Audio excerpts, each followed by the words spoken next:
Hello everyone, and it's Kieran from the LobsCast, and today I will be showing you the best strategy I know currently for killing the Eater of Worlds. I'm sure a lot of you know it already by now, but I felt like doing a video on it anyway. I'm going to cut the recording and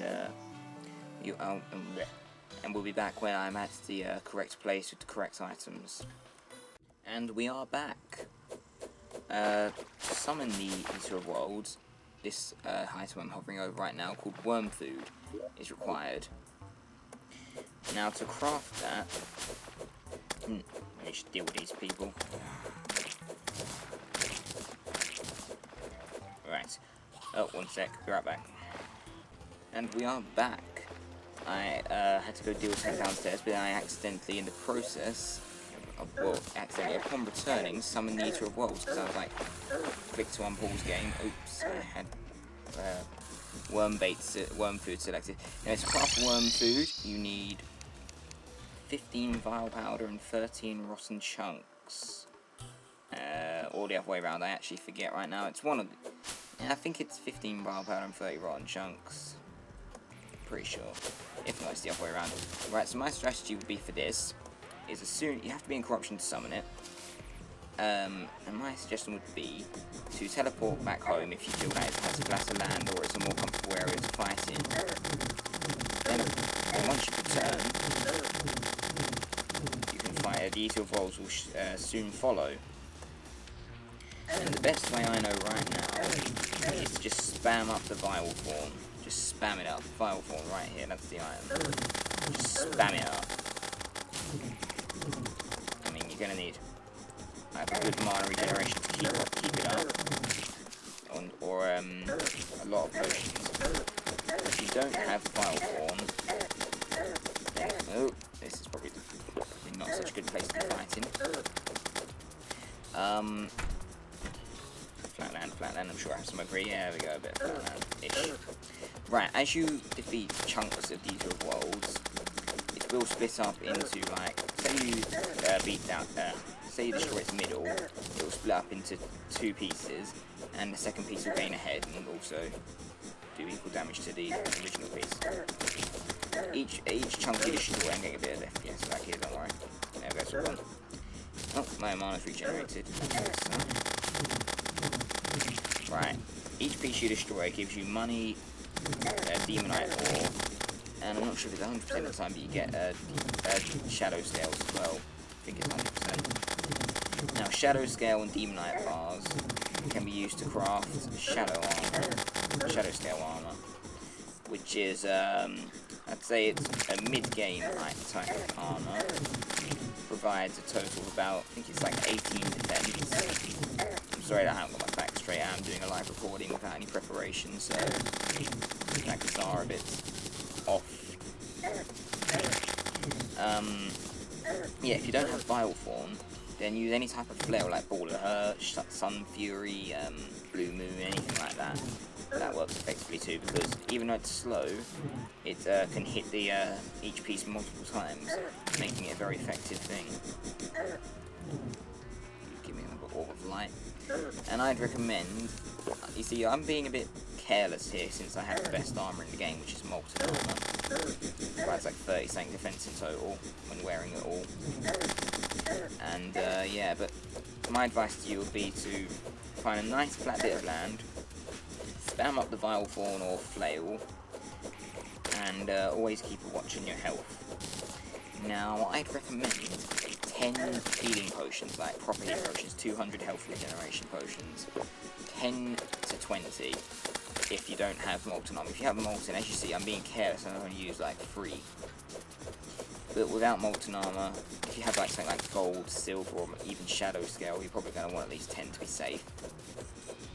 But, yes, once the Eater of Worlds is defeated, it will display a message telling you that. And I think, no, on the last piece I don't think you get any. No, on the last piece of the Eater of Worlds, last chunk that you destroy, will give you some hearts, a bit of extra money, and possibly some extra demonite and shadow scales. We'll find out, I guess. Pretty sure that's the case. And by the looks of it, as you can see there, chunks will randomly drop mana stars that regenerate your mana by 20 each. And I think they can also drop hearts, which regenerate your health by 20 each. Not 100% on the hearts, but as we can see, the mana stars do sometimes drop. Now, there we go. If you have rocket boots, these can be utilised to defeat it with much more ease. There we go, see that you get... Oh! How did I forget that? I don't know how I forgot to mention that, but when you defeat these worlds, not only have you collected... See that you do. A large amount of shadow scales and... Let me just... Shadow scales and demonite, or there it is, Drop the silk, yeah, shadow armor, drop the chair, yeah, more demonite. So from that one I got 124 demonite ore, 82 shadow scales, and a demonite, or shadow scale,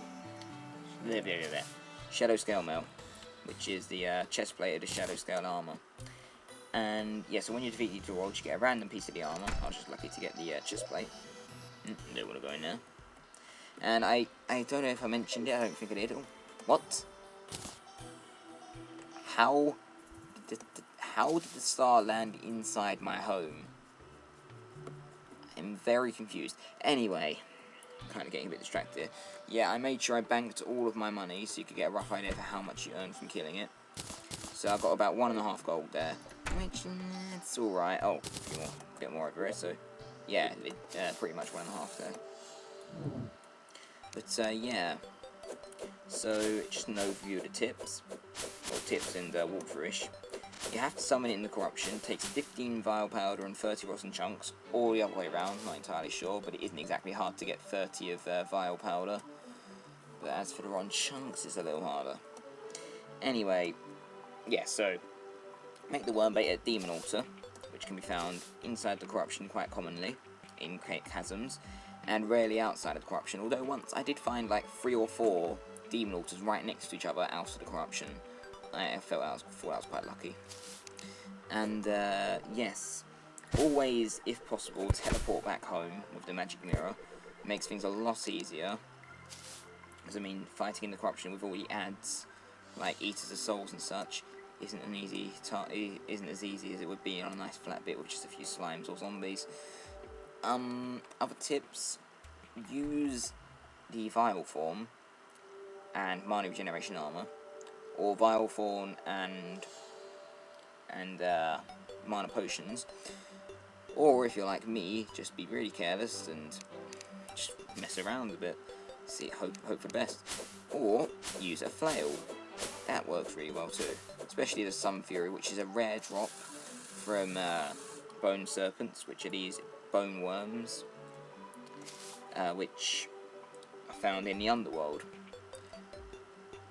Yeah, and a good 10 healing potions, or if you've got molten armor like me and Vile Form and all decent stuff, then just go ahead and you're only going to need, like, I'd say bring 5 just to be safe. Anyway, I imagine the mini shark would be mini shark with meteor shots would be fairly good against it, but wouldn't recommend them because they're quite expensive in comparison to some mana which can just regenerate anyway. My accessories were Cloud in the Bottle, Lucky Horseshoe, Shiny Red Balloon, 1 band of Star Power and Rocket Boots. That's just my generic layout, but if you were trying to do it as effectively as possible, I'd recommend Vile Fawn, 3 bands of Star Power and 2 bands of Regeneration. So your health sort of regenerates so you save on potions, and you can spam up the Vile Fawns for a constant time. Anyway, thank you for watching, and I'll see you next time.